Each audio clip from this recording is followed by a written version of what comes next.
Welcome to episode 8 of the Scarves and Stands podcast with your host, the one, the only Josh Ricker. Today, I want to welcome on a first-time guest of the program, Ben Botello. Is that how you say your last name? Perfectly, man. Perfect. The creator of the Footy Fix podcast, which you can see in the graphic, covers the big storylines in European football and drops on Fridays, new episodes. Ben is a massive Juventus fan, but also enjoys watching a little bit of the Premier League. Welcome to the show, Ben. How are you doing today? I'm doing absolutely wonderful. Thank you very much for having me on today. I'm very excited about it. No problem, man. How are you doing after that first leg loss Juventus had yesterday? How do you feel? Can't say I'm happy about it, and I can't say I'm extremely angry about their performance. Yeah, you got the late goal, bring one back, so that's always good going into the second leg. Absolutely, yeah. It's our saving grace, and it gives us a little bit of hope for the return leg in Torino. Yeah, I totally agree. So I see you have a little jersey collection behind you. Are those all Juventus? You're jersey collector guy? I got a lot of the Juventus stuff, obviously being a big fan and all, but I have the Madrid UCL final 2017 up there. I got the Man U 2008 Champions League final up there. I'm trying to get all the Ronaldo Champions League finals jerseys, and then after that, I'm gonna do the Messi ones, just to get a little bit of diversification, if you know what I mean. Was purple when they played Juventus? Yes. Okay, I thought that. I didn't think that was the one where Bale kicked the bicycle kick on my team. So I thought the purple was against Juve. But that's a cool collection, man. Most of my followers, they either collect scarves or jerseys. So it's a little cross collab right now. We got the scarves in the background and your jersey. So it's perfect, man. A lot of scarves you got back up there. What do you got up there, man? So I'll look back. I got forward Madison, Wisconsin over here. Got a bunch of Liverpool ones. You can't see those. Benfica, USA, Roma, Reading, PSG, Lyon. I have about 60 in total. That's only just a handful. That's awesome. Yeah, so I started collecting them when I went and studied abroad in England. Got to go to some Premier League games, visit some stadiums. I went to like the Parc des Princes, a bunch of different ones, and started collecting, and then just been collecting ever since, man. That's wicked, man. Yeah, the Parc des Princes. I remember I was in Paris one time. I didn't go into the stadium, but I drove by. My goodness, is that ever big, eh? Yeah, it's insane. And you go in, it's exactly like how you would imagine a PSG stadium. It's like all the glitz and glam you would imagine that goes with PSG. It was really cool. I got to go to Tottenham's new stadium as well. Get a scarf from there. Most of the scarves I have were from like the actual ground or the city. So cool stories behind them, but just like jerseys, everything you get in soccer has a nice story behind it, man. Absolutely, but that is a lot of meaning if you were there. Like that's definitely. Yeah, that's wicked. So I was wondering, do you have any scarves? Do you have like a Juve scarf? I have. You can't see right now, but I have a Portugal scarf above the setup here. I have the local team Toronto FC in the closet, but I haven't really collected a lot of scarves. I don't know why. I think I focus more on jerseys, but looking at your collection, it's giving me a little bit of motivation. It's cool, man. Sometimes you get a couple player ones. I actually, speaking of Toronto FC, I almost bought an Atomic Ant scarf the other day. Giovinco, yeah. I saw one of that and I almost had to pull the trigger on it. But yeah, you get these like half scarves of specific games and stuff. I have one from the game I went to at Fenway Park between Liverpool and Sevilla, and you start collecting these and they're more memories than scarves. I never wear them or anything. They're just for show. But yeah, like I said, really cool. No, 100%. That's like you said. It's the meaning behind the scarf. I mean, you can look at that one. I was there to watch that game, or I was Parc des Princes to watch that game, for example. It's wicked. The meaning is awesome. Yeah, I couldn't agree more. I think that's the importance of soccer collections. Is a lot of baseball collections, other sports, or cards or whatnot. Soccer, everything has a lot of meaning to it, and a lot of the stuff was either made for one game in specific. So the really specific collections have a lot of meaning. But so we know your favorite team is Juve, obviously, from the background. Obviously, this podcast is a little bit Premier League focused. A lot of English fans. Do you have a favorite Premier League team or a team you like to follow at least the most? Well, being half Portuguese, my dad loves watching Wolves. I can imagine, yeah. Yeah, so I do enjoy Wolves. I like their jerseys. I've been looking to get one in the collection. But I do like Manchester United.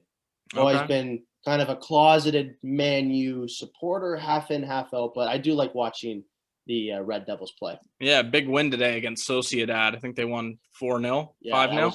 Huge win for sure. Wolves are a good side too, man. I can't say I don't like them because they're an exciting side, especially last year. They're really exciting to watch. They've definitely missed Raul up top, but Yeah. I love my man Diego Jota in Liverpool. So the man's been balling. He's been injured for a while, but I think he's going to come back strong, and he's definitely changed that Liverpool side for the better when he wasn't. Yeah. Well, when he was at Wolves, my dad watching them week in and week out was talking about how, be careful of this guy. Watch out for Diego Jota. He's a different kind of winger than we're used to. He's very fast. He pressures the ball. He's kind of a rough nose kind of player, Mm-hmm. and he's quite dynamic if you think about it. And when he came into Liverpool, I think he scored like 8 goals, didn't he? 8 or 9 goals Yeah. right away. And he's a And different striker than Firmino. Firmino oh yeah. obviously likes to hold the ball up and kind of play deep, and Jota likes to make runs through. So lets Mane and Salah kind of stay wide, and just Mhm. makes that offense a little bit more deadly than it already was. Yeah. Where we're talking about players, I'm going to get right into it. You're from Canada. You're from Yep. right outside Toronto. Yep. So what's it like watching Alphonso Davies do so well right now at Bayern Munich? Is it inspiration to fellow Canadians, young Canadians growing up playing soccer? Because off the top of my head, I can't think of that many like professional Canadian footballers that have gone and played in Europe. Mm-hmm. I'm super proud of him. I mean, I'm not really in a position to say that, but Yeah. as a Canadian, I'm proud that there is a Canadian in top flight European football, especially playing such a key role on such a big team. But I love to see it, and for sure, it serves as motivation. The guy's story is unbelievable. He came over as an immigrant, and now he's playing for the best team in the world, and he's won everything. Won the sextuple this year. Mm-hmm. So I'm so proud to be Canadian in that perspective. It's completely motivating as a young soccer player, and it's a bright future for North American soccer, not only Canadian for sure. Yeah, and I think him and both Alexander Arnold at Liverpool as well are making the position of an outside back, Mhm. very exciting. Gary Neville had the famous quote of kind of like who wants to play there, and they're kind of changing that a little bit to, young kids might want to be the next Alexander Arnold or Alphonso Davies because they're just so fun to watch, especially when they get up in the attack. When you have a team like Bayern Munich and you're getting up in the attack as a defender, it's really exciting. 100%. And I think that the way that football is moving forward, the wing back position, not necessarily like the right back and left back, are becoming more crucial to the game. And you have to change. Mm-hmm. You have to be more of a complete player. We're noticing guys like João Cancelo, who is one of the most versatile players in Europe right now. He starts at right back or left back, but he's also playing that attacking role, playing in the center defensive midfield position. And then you guys got TAA and Alphonso Davies that are just so dynamic up and down that right side or left side. It's fantastic to see. Yeah, I couldn't agree more, man. And we talked a little bit about Canadian pride. For American pride, there's a few Americans you really like to track. Tim Weah scored a goal today, actually. We had, a bunch of players yesterday playing in the Champions League. And for Leipzig, Tyler Adams was playing against Liverpool. Yep. Yesterday we had, 2 days ago, Weston McKennie for Juventus. What do you make of him so far? Because we don't have that many Americans playing at like the big sides. Or they go over to the Bundesliga, have good runs, whatnot. We saw a couple succeed in the Premier League at Fulham, Clint Dempsey. What's it like watching Weston McKennie from North America do really well in this Juventus team? Again, you love seeing it. I'm proud to be North American in that perspective. But it's good that they're on the map. And to be honest with you, when McKennie first came over, I had my doubts. I thought Juventus should have prioritized a different kind of signing, but he's only been positive since he's came into the squad. And to be completely truthful, he had his first bad game against Porto. And that is really good because he's been there the entire season and he's changed that midfield for the better. And it's always been an issue at Juventus, but he himself is a great player. He's one for the future for sure. And at the end of the season, they have that option to buy him for 18 million. You got to take it. Yeah, I couldn't agree more with that. And you have McKennie, obviously, and then you have Serginho Dest at Barcelona, and you have these two guys. And for me, it's so cool watching like training pictures come in of like Dest next to Messi or McKennie next to Ronaldo, because this is an American soccer fan. You never would have thought in a million years you would see that. Yeah, it's shocking. And not even done it there. Like you got guys like Christian Pulisic, who's over at Chelsea, and there's probably training photos of him and Thiago Silva, Kai Havertz, Timo Werner, all these guys. it's impressive to see. And like US is going to have a very good team in the upcoming World Cup. No doubt about that. And especially the World Cup after the one that we're both hosting. Yeah, we'll talk about that a little bit later. I guess I'm really interested in today to hear your story, because I think we all have our story of how we fell in love with the game, especially the game overseas. Because, you know, it's one thing to fall in love with an MLS team or whatever. It's one thing to add an international team to your slate of favorite sports teams. And I find it so fascinating to hear everyone's story. How does a Canadian kid fall in love with an Italian soccer team? Well, it's not as complicated as you think. I'm Italian Portuguese, so in our household, football is a very big part of our culture. And my dad does routine trips to Italy every year, so I would go with him.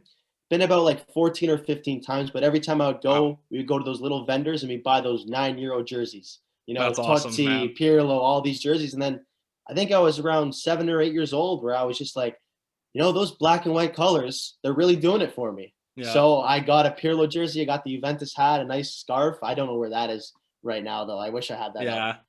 But yeah, and ever since then, it was as I grew up and I understood more about the game and understood more about the squad and remembered the players' names, then it just fell right there, and I became a Juventus fan. Have you got a chance to go to Turin? Unfortunately, no. But last year, we had a complete plan. We're going to watch Juventus versus Roma, last game of the season. Oh wow! We had, like, literally the plan was we're going to drive over to Milan, take the train to Torino, and then go outside the stadium, get a jersey, go inside, watch a game, come back out, and leave the next day. And then obviously coronavirus hit, and our plans were postponed, I should say. That's awful, man. You know, in the semester before, when you were planning on going, is when I got my chance to go to Liverpool. Saw them play Tottenham at Anfield. A good game. Mo Salah got the winner in like the 75th minute on the penalty spot. Sat like right in front of the cop. I hope, you know, more than anything, that you get to go see your team, because it's once you go once, it's a life-changing experience, and you want to go back 100 more times, man. Yeah, that sounds like it was an incredible experience. And, you know, like, I've seen quite a few games of TFC obviously in Toronto, and the atmosphere is ridiculous there. And I can only ever imagine what it would be in Europe, right? I've been to a few Fiorentina games in Serie A, and the atmosphere was insane there. But obviously, you're right. Eventually I've got to go see my favorite team in Juventus for sure. Yeah, definitely. And obviously Juventus have always been a big side, no doubt about that. What was it like when you got Ronaldo a couple years ago? A dream come true. A dream come true. And like I said, Ronaldo's Portuguese, I'm Portuguese. Juventus is the Italian team, I'm Italian. It was like the perfect mix. It was amazing. And I remember hearing about it, because it was from what I remember, it was a very quick transfer saga. You got a lot of these transfer sagas nowadays that are long and they're stretched out over the period of a whole season. This was just quick and done. And for me, it was like, wow, this might happen. And then it went to, wow, this happened. And it was shocking and great. And I love the move. I still think it's a great move. I'll stand by that. And it was just shocking and relief. It was awesome. Yeah, I can imagine. And I really wish I could get more into Serie A. I need to start watching it more often. I think it's about, in America, finding the right channels and streams to watch on, because they're a little bit hard to find. I think it might be on ESPN Plus, but I've always stood by this, that the Premier League and the Liga have kind of shifted in performance and talent over the past 20 years, since more foreign players have started to come to the Premier League. Before that, it was always the Italian league was the best. And the Italian league probably has like the most storied franchises or clubs, in my opinion. You know, you have the Milans, Roma, Napoli. You're just loaded with top historical clubs. And it's a fun league to watch when you do put it on. I just need to do it more often. And, you know, speaking of Serie A, Juventus 8 points off first place. They do have a game in hand on Inter. Could this be the first season, and how many? Is it 7? Nine. Wow. Could it be the first one where they drop the title? I don't want to jinx it, and I don't want to say anything for sure yet, because it is the tightest league race this season. It's the tightest one. The Prem is I would say the best league this season to watch, whereas Serie A is the closest. But in terms of that, You know, a lot of people had very big expectations for Juventus coming into this season, thinking that it was going to be a walk in the park and they were going to be up by 10 points and it was all said and done 10 in a row. When in reality, you're bringing in a first-time manager in Pirlo. The midfield is in shambles. Guys like Chiellini, Bonucci, Ronaldo's even aging. So there were a lot of other factors here. So I can't say it's unexpected to be number four or fourth position and 8 points down. I can't say it's expected either. Yeah. But is it over for them? To be honest with you, I think so. I think it's 8 points is just a little too much, even with that game in hand. Yeah, and I've kind of admitted it, probably way before this week, probably 2 weeks ago or something, with Liverpool kind of just conceding the league in terms of you kind of know what you're going for at the end of the year, what your goals are, and just winning the league isn't in the cards this season. I think Juventus still do have an outside chance because they can have consistent runs. And we know Inter Milan's always been a little bit shaky, especially in the past 3 years, especially in terms of form. They kind of go up and down. So I don't think Serie A is closed and done, but all the best here, Juventus, for the rest of the year.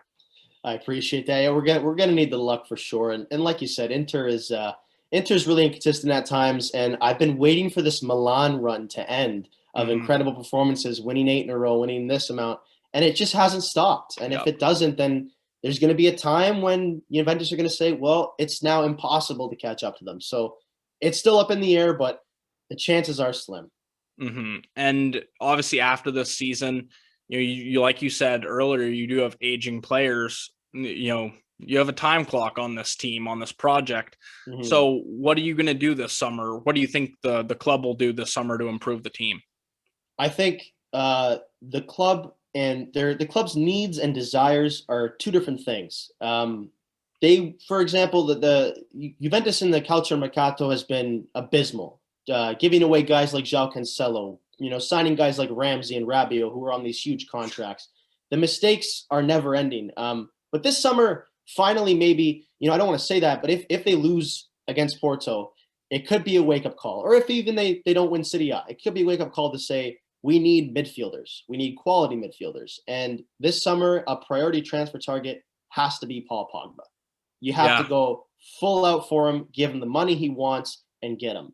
And if you do get him and it's easy, don't stop there, because one man is not going to change this horrendous midfield. Yeah, I agree with that. You mentioned Rabiot. I saw him linked with Everton earlier in the week, actually. Yeah, I just saw that too.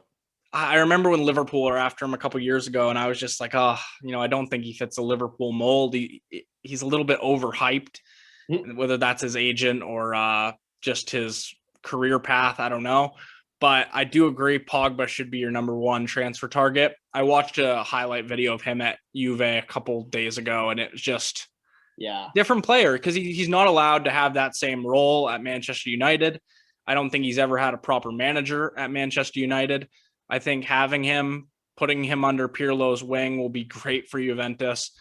And I think he's the piece they need to at least be a little bit more dynamic in that midfield. Yeah, 100%. And I did a podcast on this last week, and what my words were is that this move fits perfectly. You look at the team, a team he's played in before, a league he's played in before. I mean, Pirlo's the manager, his former teammate. He's got former teammates that are still on the field right now. And it doesn't really hurt when Ronaldo's on, Juventus, and there's a little bit of incentive there. And to think about himself, to say, maybe at Man U, I can't be this predominantly offensive midfielder because Bruno Fernandes is there. I can be that guy at Juventus. And I truly do think, let me tell you, if he goes to Juventus, that team is changed instantly and at a huge level, and they become just that much more lethal. Yeah, and obviously Pogba's agent, Mino Raiola, is going to have a lot to say in where he goes, and I think Juventus is one of the clubs that makes that eventual cut. The only thing I would be concerned about is this season, obviously with the pandemic still going on, unfortunately, I don't think there's going to be a lot of huge players out on the market. A lot of people are talking about the Mbappes, the Haalands, the Salahs, small chance, but I just don't see big clubs like Madrid, Barcelona doing business. I don't know the Juventus situation, if they're struggling or doing well financially. Obviously, the two Spanish clubs are in pretty much ruins in finances. Yeah. So I don't see a lot of big players going. Pogba's one I do see possibly going? Because I think you might get him at a little bit of a discounted price. Yeah, I mean his contract is up this year, so Yeah. you're getting that free transfer. And to me, in my eyes, it goes back to this whole Ronaldo project and why they brought him in there. That you bring him in there to win the Champions League, and if you don't give him a mediocre at best starting cast or helping crew, then he can't do it himself. He can do Yeah. He can only do so much. And for me, it makes sense, especially with their financial situation. It isn't great, but they are still afloat, which is always wonderful. But given that situation, given he's a free transfer, given they need the midfielder, you got to go full up for Paul Pogba. I don't want to see any flops or being chintzy with your money. You got to go get him.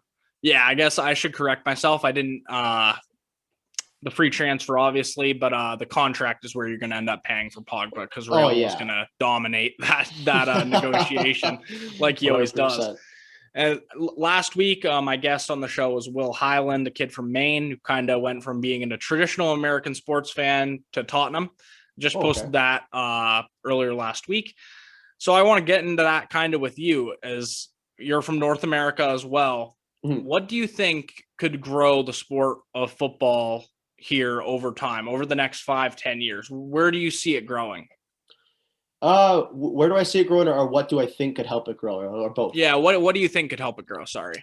Well, I mean, from what I've seen in terms of being in Toronto, a very European city, TFC, when they came in versus where they are now, are two different things. And that involves the players, the organization, the management, and the fans. And the fans really do take this seriously. They really love their TFC.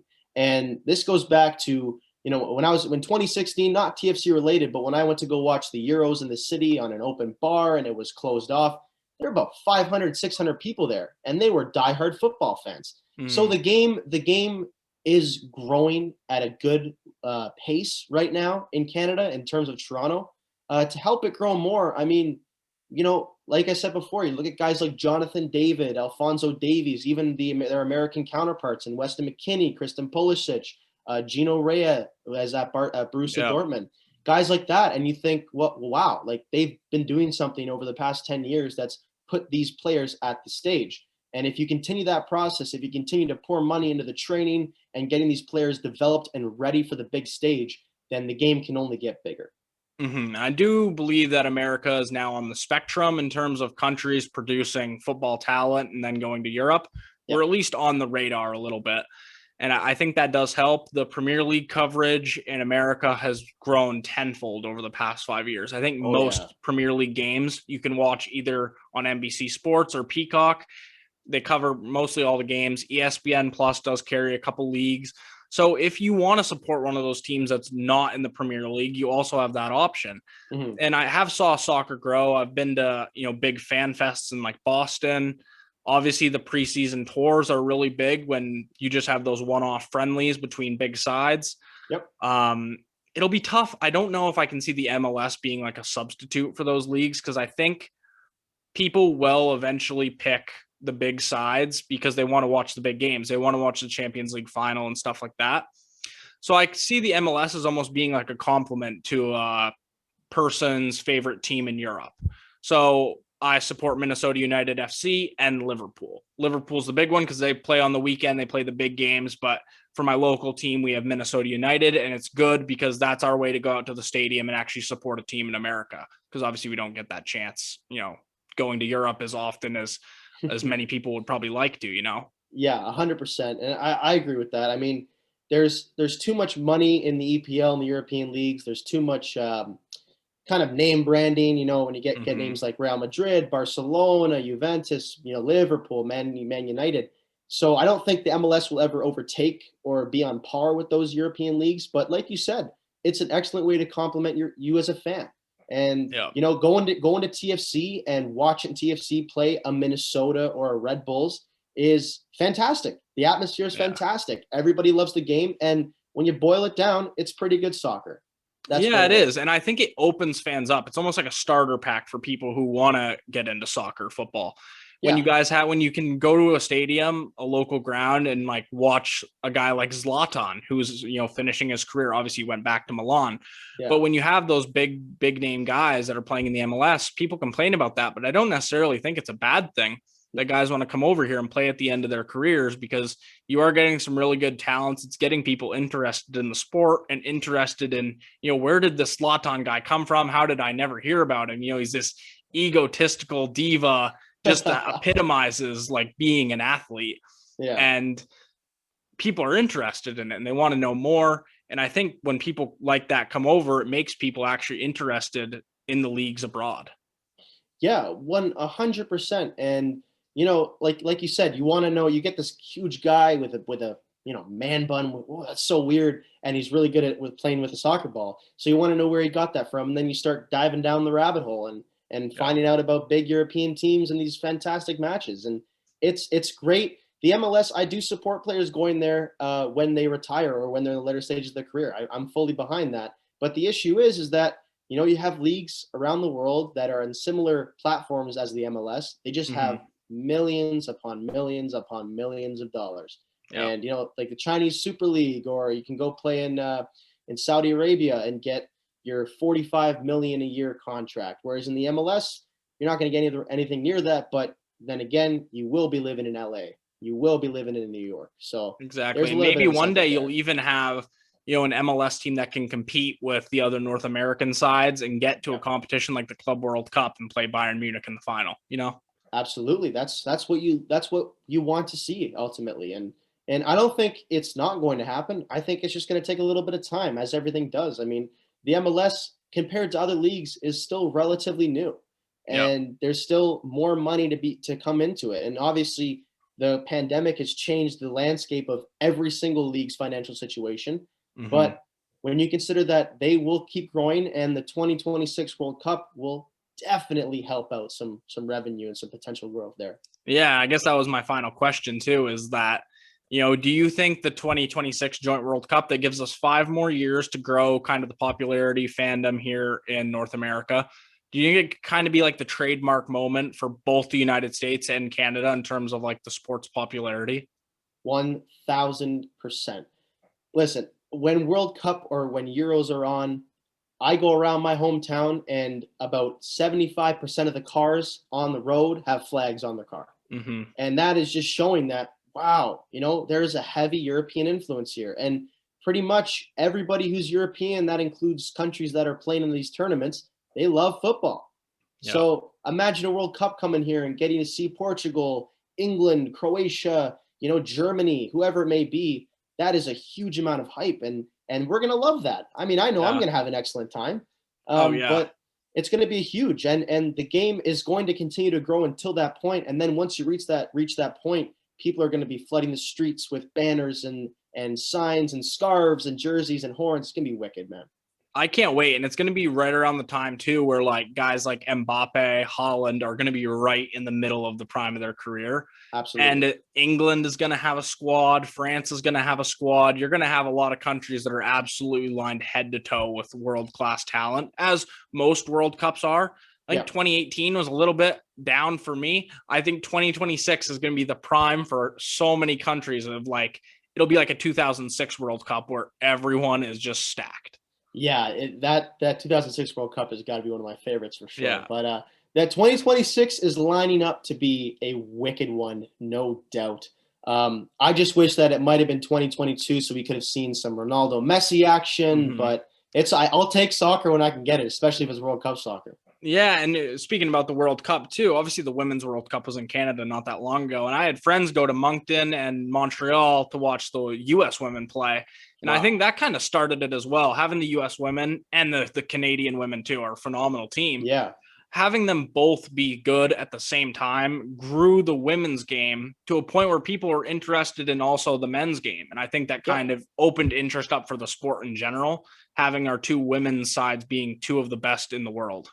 Yeah, I mean, Canada and the U.S. have been phenomenal at football in the women's game for a long time now, a few years now. Yeah. And, it got stars like Megan Rapinoe and Christine St. Clair, of course. And when you have huge players like this that are amazing at the game, I mean, you're going to want to expand your own knowledge on it. And I think that was another factor that kind of grew football in North America, in my opinion.